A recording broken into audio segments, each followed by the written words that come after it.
So I just wanted to briefly go over the influence of business chambers in my life and my journey. And at 65 years old, I must say, looking back, the chamber movement had a huge influence in my own personal journey, but also in my success.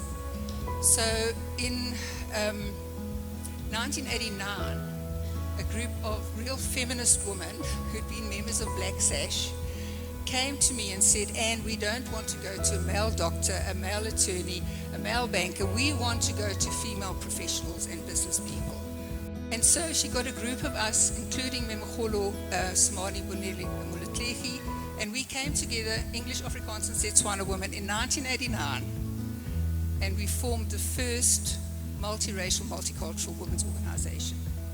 So what we had a need to network with each other. We had a need to refer people to each other. We had a need sometimes to bitch and moan about how difficult it was being a woman in business. And so for me, joining a business chamber, it's not so much about what the chamber can do for you.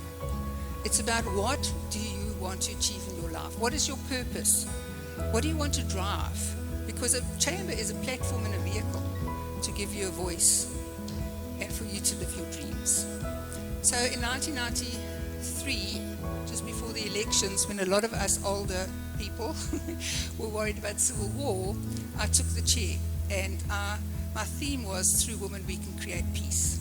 So we used the chamber at that stage to do projects in rural areas. We did voter education in town, and it was new, it was exciting, it was vibrant, but we were friends. And so people would step up and say, I want to do this, and then get a group of their friends, and then we would drive whatever our agenda was through the chamber. So I really want you to start looking at that in times like now, when things are really tough in Rustenburg, in the economy. What do you want to achieve through coming and joining a chamber? So one of our projects won an international award that year, for which we were very proud. And then in the early 90s, after 94, I'm probably one of the people that have joined the most chambers. So I joined NAVCOC. Simon Mataboche invited me. I joined Black Management Forum. Jerry Vilakazi, I don't think that's his surname, but anyway, he invited me. And we were trying as business people to not see color. We were trying to say, what can we as business people do together to make Rustenburg amazing? In 1996, provincially, the Northwest Business Forum was established, and my law practice that I was at that stage, we developed the Constitution. And it was amazing to come together and saying, for me, for the first time, a Constitution became a living, breathing document, and not some stuffy old thing, even as a lawyer, that you had to haul out and try and figure out. In 1997, I decided I could do more working with men, and so I left BPW and I joined the Rustenburg Chamber of Commerce.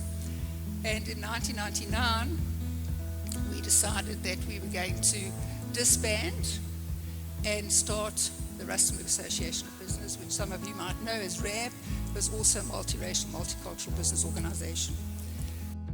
If you're looking at where I went in my journey, I left law in 2003, we got more involved as a social entrepreneur, but in 2014, I was invited to join the Northwest Business Forum again.